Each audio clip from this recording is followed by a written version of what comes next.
नमस्कार स्टूडेंट्स, मैं राजेंद्र कुमार यादव एक बार फिर से स्वागत करता हूं हमारे channel maths classes for you पर। पिछली क्लास में हमने दूसरी प्रश्नावली कंप्लीट कर ली है। ठीक है, अभी भी कोई आपको प्रॉब्लम है तो उसको कमेंट करिएगा और दिक्कत है तो बता दीजिएगा। ठीक है, उसका सॉल्यूशन हम फिर से बना देंगे। वैसे तो कोई दिक्कत होनी नहीं चाहिए, लेकिन अगर आपको फिर भी प्रॉब्लम है तो कमेंट कर दीजिएगा। आगे स्टार्ट करेंगे हम तीसरी प्रश्नावली। और नाम क्या है आप प्रश्नावली का? दो चरों वाले रैखिक समीकरण युग्म। ठीक है ना। अब देखो इसका नाम देखो क्या है, दो चरों वाले रैखिक समीकरण युग्म। चर कितने होने चाहिए इसमें? दो। जैसे एक हो गया आपके पास x और एक हो गया आपके पास क्या? y। अच्छा, रैखिक है। रैखिक का मतलब क्या होता है? पावर कितनी होनी चाहिए? एक एक। देखो हमने दो सेकंड प्रश्नावली पढ़ी थी, उसमें तो पावर कितनी थी? दो थी, उसको बोलते हैं द्विघात। लेकिन यहाँ पर बोल रहा है क्या? रैखिक। रैखिक मतलब घात कितनी होनी चाहिए? एक एक ही होनी चाहिए। ठीक है। और समीकरण मतलब आपके पास बराबर में कुछ भी हो सकता है, दो हो सकता है, तीन भी हो सकता है, कुछ भी हो सकता है। ठीक है, चलो। तो ये एक तो ये हो गया। ठीक है। और एक और मान लो कि 2x प्लस 3y बराबर में 4 है ना। तो ऐसे समीकरण आपको देखने को मिलेंगे इस प्रश्नावली में। ठीक है। अब देखो जो पहला समीकरण ये एक तो ये है और दूसरा समीकरण ये आपके पास। अच्छा, पहला समीकरण है तो ये देखो, इसका मानक रूप क्या होता है? a1x प्लस b1y और प्लस में c1 बराबर 0। और a2x प्लस में b2y प्लस में c2 बराबर 0। ये समीकरण एक है और ये समीकरण दो है। इसका मतलब क्या हुआ? इसका मतलब ये हुआ कि जो x के साथ है ना वो तो है a1, और जो y के साथ है ना वो है b1, और जो अकेला है ना वो है c1। ठीक है ना, पहले समीकरण में। दूसरे में जो x के साथ है ना वो है a2, y के साथ है वो है b2, और जो अकेला है वो क्या है? c2। ठीक है ना। तो यहां से एक बार मेरे को ये बताओ कि a1 का मान क्या है? यहाँ पर a1 का मान है एक। यहाँ पर b1 का मान बताओ। पहला समीकरण तो a1 b1 ही चलेगा। b1 का मान कितना है बोलो यहाँ पर? अगर साथ में कुछ नहीं है ना तो कितना है? एक। और c1 का मान कितना आपके पास है? दो। लिख दिया। चलो। अच्छा, a2 का मान बताओ कितना है? a2 का मान बोलो, जो x के साथ है वो क्या है? a2, तो कितना है? दो। b2 का मान बताओ कितना है? तीन। और C2 का मान बताओ कितना है? चार। तो ये हो गया आपका A1 B1 C1। ठीक है। एक समीकरण और लेते हैं हम। जैसे आपके पास है 7x माइनस 3y बराबर में है 4, और 2x प्लस 4y और बराबर में है आपके पास 8। अब A1 B1 बताओ आप मेरे को। A1 का मान बोलो क्या है? 7। B1 का मान बोलो क्या है? माइनस का 3। और C1 का मान बोलो क्या है? 4। ठीक है ना। A2 का मान बोलो कितना है आपके पास? 2। B2 का मान बोलो कितना आपके पास? 4। और C2 का मान बोलो कितना आपके पास? 8। है ना। तो मेरे हिसाब से A1 B1 बताने में आपको कोई प्रॉब्लम होगी नहीं। ठीक है, चलो नेक्स्ट चलते हैं हम। इनको तो मैं हटा देता हूँ। देखो, अगर मान लो आपने A1 निकाल लिया, B1 निकाल लिया, सब कुछ निकाल लिया, A1 A2 B1 B2 सब कुछ निकाल लिया, और उसके बाद में आपने निकाला A1 बटा A2, और वो बराबर नहीं आया B1 बटा B2 के, है ना। तो ये रेखाओं के समीकरण है। तो अगर मान लो ये कंडीशन आ जाती है आपके पास क्या, कि इसको तो एक बार मैं हटा देता हूँ। A1 बटा A2 बराबर नहीं आया किसके? B1 बटा B2 के। तब देखो क्या होगी रेखाएं।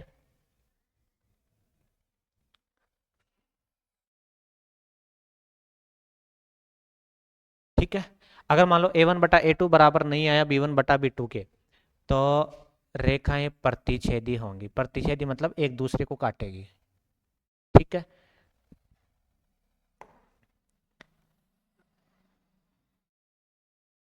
एक दूसरे को काटेगी।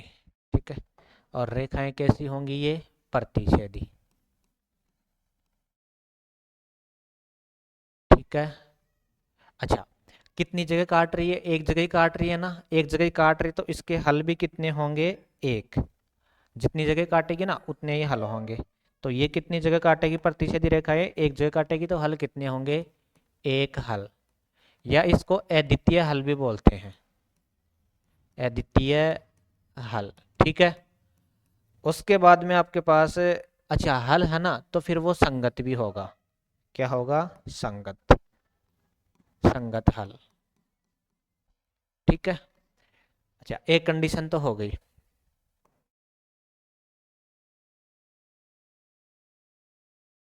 चलो नेक्स्ट चलते हैं। अगर मान लो आपने A1/A2 निकाला, वो बराबर आ गया B1/B2 के, और वो भी बराबर है C1/C2 के। A1 B2 ये सब आप जानते हो भाई क्या क्या होते हैं। तो अगर मान लो ये तीनों ही बराबर आ जाते हैं ना, तो रेखाएं समपाती होती है। समपाती मतलब एक दूसरे के ऊपर ही, ठीक है ना। एक रेखा ये है और दूसरी भी इसी के क्या है, ऊपर है, ऐसे, ठीक है। तो ये होती है समपाती रेखाएं। अच्छा, ये कितनी जगह काट रही है, नाम दे दो इसका समपाती, ठीक है। समपाती मतलब एक दूसरे के ऊपर ही है, ठीक है। और समपाती है तो अनंत जगह काटेगी, तो हल भी कितने होंगे, अनंत। भाई इनकी कोई गिनती थोड़ी कर सकते हैं हम, तो हल भी कितने होंगे, अनंत, अनंत हल, ठीक है। अगर हल है तो फिर वो संगत भी होगा। अगर चाहे एक हल हो या फिर अनंत हल हो तो भी संगत होगा। तीसरी कंडीशन और आती है आपको, अगर मान लो A1/A2 निकाला, बराबर आया B1/B2 के, लेकिन बराबर नहीं आया C1/C2 के। दो तो बराबर है लेकिन तीसरा बराबर नहीं है ना, तो फिर वो होती है समांतर रेखाएं। समांतर जैसे रेल की पटरी होती है ना, तो उसको बोलते हैं समांतर रेखाएं, जो कभी भी आपस में नहीं काटती। मतलब दो तो बराबर चल रही है लेकिन तीसरा बराबर नहीं है, इसका नाम क्या है, समांतर, समांतर रेखा, ठीक है। और अच्छा, ये दोनों आपस में थोड़ी काट रही है, नहीं काट रही है ना, तो कोई हल नहीं होगा, कोई हल नहीं होगा, नहीं होगा, ठीक है। अगर कोई हल नहीं है तो फिर वो असंगत है। क्या है, असंगत है, ठीक है जी। चलो हाँ, इसको एक बार लिख लेना आप। भाई अगर मान लो A1/A2 बराबर नहीं आया B1/B2 के, तो रेखाएं कैसी होंगी, रेखाएं होंगी प्रतिच्छेदी, ठीक है। और सेकंड बताया मैंने, तीनों ही अगर बराबर हैं तो रेखाएं कैसी होंगी, समपाती, समपाती होंगे तो अनंत हल होंगे। अगर हल है तो फिर वो संगत भी है। तीसरी कंडीशन है, अगर मान लो दो तो बराबर है लेकिन तीसरी बराबर नहीं है, तो वो रेखा होती है समांतर। अगर समांतर है तो कोई हल नहीं होगा, अगर मान लो कोई हल नहीं है तो फिर वो क्या है, असंगत है, ठीक है। चलो नेक्स्ट चलते हैं हम। हाँ, आपके पास फर्स्ट क्वेश्चन है, निम्न समस्याओं में रेखिक समीकरण युग्म बनाइए और उनके ग्राफीय विधि से हल कीजिए। मतलब ग्राफ से आपको सोल्व करना है। तो फर्स्ट क्वेश्चन आपके पास, कक्षा 10 में 10 विद्यार्थियों ने एक गणित की पहली प्रतियोगिता में भाग लिया। यदि लड़कियों की संख्या लड़कों की संख्या से 4 अधिक है, लड़कियों की संख्या ना लड़कों की संख्या से क्या है, 4 अधिक है, तो प्रतियोगिता में भाग लिए लड़कों और लड़कियों की संख्या ज्ञात करो, ठीक है। लड़कियों की संख्या लड़कों से अधिक है, ठीक है ना। लड़कियां ज्यादा है और लड़के क्या हैं, कम है। करते हैं इसको सोल्व। तो माना लड़कियों की संख्या तो x मान लो आप, माना लड़कियों की संख्या, ये तो क्या आपके पास x है, तथा लड़कों की संख्या आपका मान लो y। लड़कों की संख्या क्या है आपके पास, y है, ठीक है। अब बताओ मेरे पास कुल स्टूडेंट कितने आपके पास है, देखो एक बार, कुल स्टूडेंट कितने आपके पास, 10। टोटल कितने हैं, 10 विद्यार्थी हैं, ठीक है। तो मेरे को एक बताओ, अगर मान लो मैं x+y करूंगा तो कितना मिलेगा मेरे को, 10 मिलेगा। भाई टोटल स्टूडेंट कितने हैं, 10 है। इसके बाद में वो क्या बोला कि लड़कियों की संख्या है ना लड़कों की संख्या से ज्यादा है, ठीक है। तो ऐसे मान लो भाई, ये तो क्या आपके पास लड़कियां हैं और ये क्या है, लड़के हैं। तो लड़कियां ज्यादा है ना और लड़के क्या है, कम है। तो मेरे को ये बताओ, मैं दोनों को इक्वल करूंगा, बराबर करूंगा, तो 4 मैं इस साइड जोड़ू या फिर उस साइड जोड़ू। भाई जिस साइड कम है ना उसी साइड तो जोड़ना पड़ेगा, तो भाई तभी जाके बराबर होगा, ठीक है। चलो, अब आपके पास ये दो समीकरण बन गए, एक समीकरण ये रहा और दूसरा समीकरण ये रहा, ठीक है। चलो, अब ग्राफ के लिए क्या करेंगे, हम बॉक्स बनाएंगे।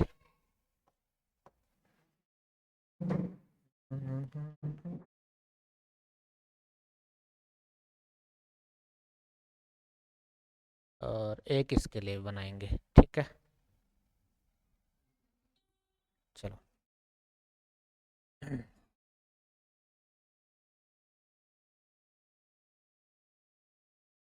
लो जी, थोड़ा सा नीचे कर लेते हैं इसको। यहाँ पर लिख दो आप x और यहाँ पर लिख दो आप y। ठीक है, चलो यहाँ से एक कोई भी एक वैल्यू निकाल लो, या तो x, चलो x की निकाल लेते हैं, उधर भी x किया तो x बराबर क्या हो जाएगा, यहाँ से 10 माइनस y हो जाएगा आपके पास। ठीक है, अब देखो अगर मान लो आप y का मान कितना रखते हो, 2 रख दो, कुछ भी रख सकते हैं हम, तो x का कितना मिल जाएगा आपका, 8 मिल जाएगा भाई। अगर मान लो y की जगह आप 2 रखते हो तो 10 माइनस 2, y का कितना मिल जाएगा आपको, 8 मिल जाएगा। अगर मान लो आप 3 रखते हो, y की जगह 3 रखते हो, तो x का कितना मिलेगा आपको, 7 मिल जाएगा। ठीक है, ऐसे ही इसको सोल्व करते हैं हम। यहाँ पर x और यहाँ पर क्या है, y। ठीक है, अगर मान लो आप y की वैल्यू 1 रखते हो, तो x का कितना मिल जाएगा आपको, 5 मिल जाएगा। अगर मान लो आप 2 रखते हो तो कितना मिल जाएगा, x का 6 मिल जाएगा। ठीक है, चलो अब इनकी क्या बनानी है, आपको ग्राफ बनानी है दोनों की। तो चलो मैं बनाता हूँ, इसको थोड़ा सा मैं साइड में कर देता हूँ।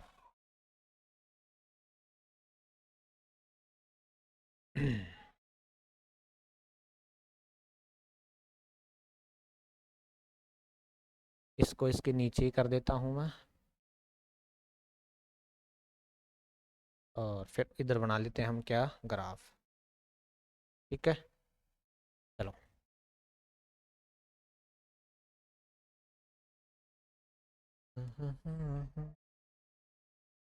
अच्छा, ये तो है आपके पास एक्स एक्स, और ये है आपके पास वाई एक्स। ठीक है, चलो यहाँ पर मान लो आप, अच्छा हमने नंबर भी बड़ा ले लिया क्या, एक यहाँ पर मान लो, दो यहाँ पर मान लो, 3 4 5 6 7, और मान लो ये यहाँ पर 8 हो गया। ठीक है, -1 -2 -3 -4 -5, इधर मान लो आप 1 2 3 4 5 6 7 और 8, इधर माइनस में आ जाएगा, -1 -2 -3 -4 -5 -6। ठीक है, ऐसे हम आपको ग्राफ मिलेगी। अच्छा, यहाँ पर कितना था आपके पास, 6 था। चलो अब देखो पहली लाइन के लिए, इसके लिए देखो x का कितना है 8, x का तो कितना है 8, और y का कितना है 2। तो x पर तो चलो 8, पहले x पर चलो और फिर y पर चलो 2, तो यहाँ पर मिलेगा बिंदु आपको। ठीक है, उसके बाद में x का तो है 7 और y का है 3, x का कितना है 7 और y का कितना आपको 3, तो यहाँ पर मिलेगा अगर आप। ठीक है, अब इन दोनों को मिलाते हुए लाइन खींच दो आप। ठीक है, नेक्स्ट क्या है हमारे पास, इसको थोड़ा सा,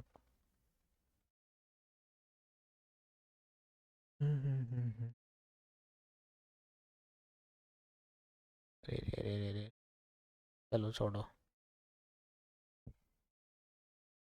इसको थोड़ा सा सही कर देते हैं। हाँ अब सही है, ठीक है ना, इसको थोड़ा सा घुमा देते हैं। हाँ, दोनों को काटते हुए जाना चाहिए। नेक्स्ट क्या हमारे पास, x का तो कितना है 5 और y का कितना है 1, x का कितना है 5 और y का कितना है 1, तो यहाँ पर मिलेगा आपको बिंदु। ठीक है, और x का आपके पास 6 और y का है 2, x का तो कितना है 6 और y का कितना आपके पास है 2। ठीक है ना, तो ऐसी लाइन चली जाएगी। ठीक है ना, ये मतलब नाप के नहीं बनाए, नहीं तो एग्जैक्ट आंसर आ जाता। ठीक है,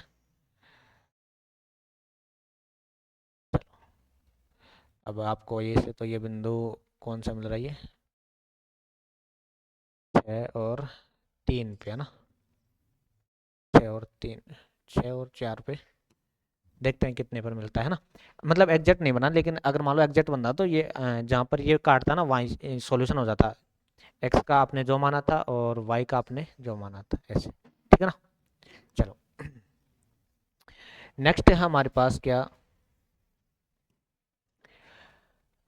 5 पेंसिल और 7 कलमों का मूल्य कितना है, 50 रुपये है, और 7 पेंसिल और 5 कलमों का मूल्य कितना है, 46 रुपये। तो एक पेंसिल और एक कलम का मूल्य ज्ञात कीजिए। तो लिख दो, माना एक कलम का मूल्य, एक कलम का मूल्य क्या मान लो आप, एक्स है, तथा एक पेंसिल का मूल्य, पेंसिल का मूल्य क्या आपके पास वाई है। ठीक है। अब देखो, अगर एक कलम है ना, अच्छा पहले पेंसिल है क्या, चलो पहले पेंसिल लिख दो।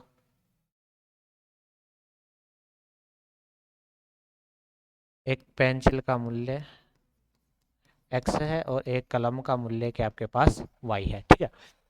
तो पेंसिल कितनी है, 5, तो एक का एक्स है तो 5 का कितना हो जाएगा, 5x प्लस कलम का क्या है वाई, और कलम कितने हैं 7, तो 7 का कितना हो जाएगा 7y, और इनके रुपए कितना दे रहा है वो 50 रुपये। एक समीकरण तो ये बन गया। ठीक है। उसके बाद में क्या बोला, 7 तो है पेंसिल और 5 है कलम। 7 तो है पेंसिल तो 7x और 5 कलम मतलब 5y, इन कितना दे रहा है इनका 46 रुपये। ये आपके पास हो गया समीकरण 2। ठीक है। चलो, तो इनके लिए भी डिब्बे बना लेते हैं हम, नेक्स्ट पर बनाते हैं। 5x प्लस 7y बराबर 50, 5x प्लस 7y बराबर है आपके पास 50, और क्या है 7x plus 5y, 7x plus 5y बराबर में कितना आपके पास है 46। ठीक है। चलो, तो यहाँ से भी या तो x की निकाल लो या y की निकाल लो, तो x का मान निकाल ले यहाँ से। तो 5x बराबर ये उधर जाएगा 50 माइनस 7y, तो x बराबर क्या हो जाएगा आपके पास 50 माइनस 7y, और बटे में क्या आ जाएगा आपके पास 5। यहाँ से भी x का मान निकाल लिया, अच्छा यहाँ से भी निकाल लो चलो। तो 7x बराबर 46 माइनस 5y, तो x बराबर क्या हो जाएगा 46 माइनस 5y, और बटे में क्या हो जाएगा आपके पास 7 हो जाएगा। ठीक है। चलो, दोनों जगह से हमने x की वैल्यू निकाल ली। अब इनके लिए बॉक्स बना लो।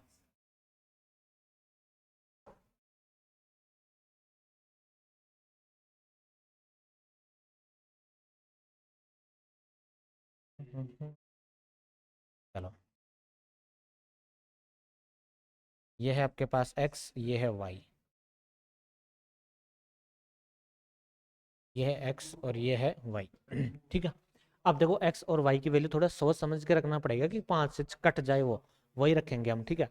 अगर मान लो हम y की वैल्यू 1 रखते हैं, कितनी रखते हैं 1, तो क्या बनेगा देखो x बराबर, अगर मान लो हम y की जगह 1 रखते हैं तो 50 माइनस 7 इंटू 1, वाई की जगह 1 रखना है और बटे में कितना है 5, तो x बराबर देखो 50 माइनस 7 और बटे में 5, तो 50 में से 7 गया तो कितना बचा 43, और 43 में 5 का भाग नहीं जाता, तो एक तो हम नहीं रख सकते। अगर मान लो 2 रखें, 2 रखें तो भी, अगर मान लो y की जगह 0 रखें हम, 0, तो ये तो पूरा 0 हो जाएगा, बटे बचेगा क्या 50, 50 में भाग चला जाएगा ना 5 का, कितनी बार 10 बार। ऐसे सोच समझ के रखना पड़ेगा, जो नंबर कटने वाली होगी वही रखना पड़ेगा। ठीक है। उसके बाद में हम कितना रख सकते हैं, अगर मान लो 3 रखें तो भी नहीं, 5 रखें, हाँ अगर मान लो y की जगह कितने रखें हम 5, तो बन जाएगा 35, और 50 में से 35 गए तो कितना बचा आपके पास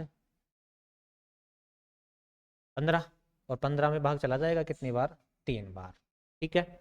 नेक्स्ट क्या है हमारे पास, इसमें भी आपको सोच समझ कर रखना, अब की बार 7 से कटने वाली संख्या चाहिए आपको। ठीक है।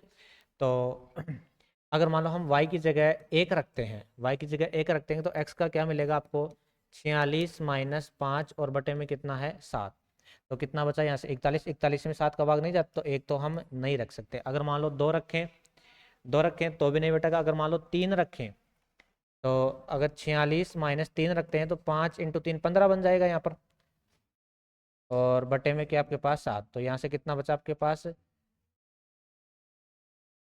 5 3 15, 46 में से 15 गया तो कितना बचा आपके पास 31, इसमें भी नहीं बैठेगा। अगर मान लो हम 5 रखते हैं, तो 46 माइनस 25 और बटे में कितना है 7, 1 21, इस अब चला जाएगा। अगर मान लो हम कितना रखते हैं 5, वाई की जगह कितना रखते हैं 5, तो एक्स का कितना मिल जाएगा आपको 3। ठीक है। और नेक्स्ट कितना रखें हम